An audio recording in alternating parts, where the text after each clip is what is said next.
हमारे नबी मोहम्मद रसूलुल्लाह सल्लल्लाहु अलैहि वसल्लम ने अपने वालिद को देखा ही नहीं है। वो माँ के पेट में थे और उनके वालिद दुनिया से रुखसत हो गए।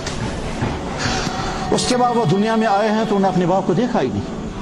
अगर वो अपनी वालदा से कहते होंगे कि मुझे बताओ मेरे अब्बाजान कैसे थे, उनकी शक्ल कैसी थी, उनका उठना बैठना कैसा था, उनका बिहेवियर तुम्हारे साथ कैसा था, तो उनकी वालदा हजरत आमना क्या समझाती कि तेरा बाप कैसा था और उसकी शक्ल कैसी थी, उसका उठना बैठना कैसा था, उसकी शख्सियत कैसी थी, उसका कैसे समझाती? वो नहीं समझा सकती थी।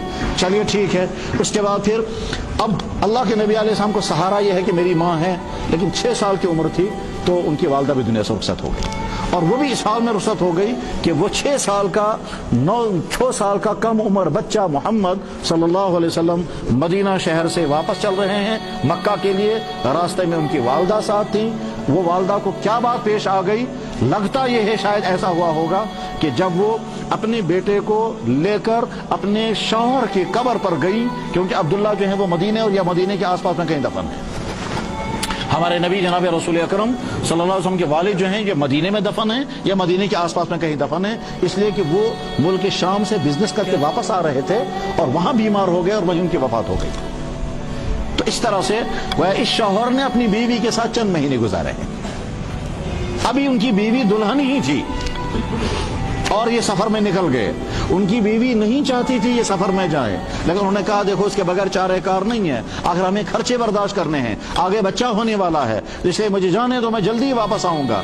वह अहलिया हजरत आमिना ने कहा ठीक है मगर बहुत जल्द वापस आना।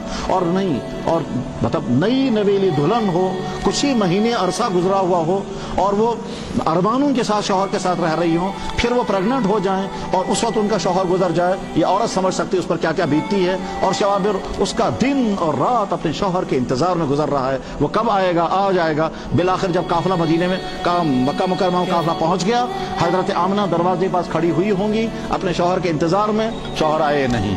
बाद में जब इत्तला मालूम की होगी भाई मेरा शौहर क्यों नहीं पहुंचा, तो काफिले वालों ने बताया हम मुल्क शाम से वापस आ रहे थे, रास्ते में वो बीमार हो गए, मदीने शहर में कुछ दिन के लिए ठहर गए, हमने इरादा किया था, हमने पूछा क्या करेंगे, उन्होंने कहा मेरी तबीयत कुछ ठीक नहीं हो रही है, आप लोग चलो, मैं जब सेहतमंद हो जाऊंगा तो मैं खुद पहुंच जाऊंगा। काफिले वालों ने जब हजरत आमिना को बताया होगा तो हजरत आमिना रजी अल्लाह तआला का दिल धक से रह गया होगा, मेरा शौहर आया ही नहीं, मैं तो इंतजार में थी, काफिला पहुंचने वाला है, पूरे मक्के में शोहरत थी, काफिला आने वाला है, मैं भी बहुत शौक के साथ अपने शौहर के इंतजार में थी, नहीं पहुंच सका वो।